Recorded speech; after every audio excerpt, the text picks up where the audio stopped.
د نورستان پارون ښار کې د سیلابونو راوتلو له امله چې ګڼو کورنیو ته یې ځاني او مالي تلفات اړولي، د میدان وردګو ولسونه دغه میزه خپل غم بولي. زیاتوي د یاد ولایت اوسیدونکي تل له هیوادوالو سره په ورته پیښو کې مرستې کړي، اوس هم د هر ډول مرستو ډاډ ورکوي.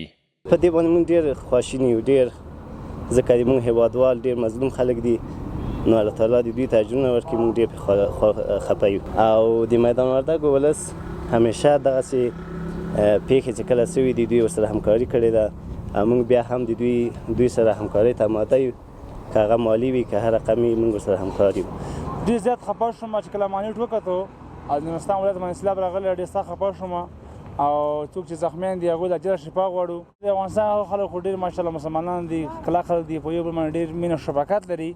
حتی په کونړ کې زلزله وشوه، په هر ولایت کې چنده ټوله شوه ته او خلکو هر رقم کومک ورسره وکړو، حتی شفاخانو کې وینه هم ورکړله. او د بیا هم خواهش کوم، غږ په کوم په افغانانو باندې چې هر رقم کومک ورسره وکړي. د یاد ولایت اوسیدونکي وایي د نورستان خلک تر بل هر وخت زیات لاسنیوي ته اړتیا لري. دوی له هیوادوالو، خیریه بنسټونو او مؤسساتو هم غوښتنه کوي چې د زیانمنو لاسنیوی وکړي. د افغانستان ولس نه مې دا تقاضا ده چې د خدای دپاره داسې غمیزې پیښې چې راځي داسې یو کړي او لاس ورکړي دي افغانانو ته چې په پښو ودرېږي، لاړ شي، چې مالي که ځاني که د هرې منډې موږ ورته حاضر یو. میدان وردګ ولایت اوسېدونکی یم چې هره مرسته په موږ باندې کېږي، چې هر بار په موږ اچي دولت، موږ ورته حاضر او آماده. سخته پیښه سوې ده، موږ دا پیښه باندې ډېر سخت خفه یو او ډېره سخته قصه سوې ده.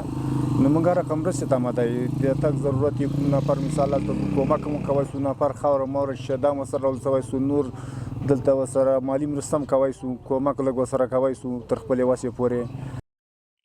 د ویلو ده چې د نورستان په پارون ښار کې د سیلابونو راوتلو له امله لسګونه تنه شهیدان، ټپیان او نادارکه شوي او ترڅنګ یې سیلابونو ګڼ مالي زیانونه هم اړولي دي.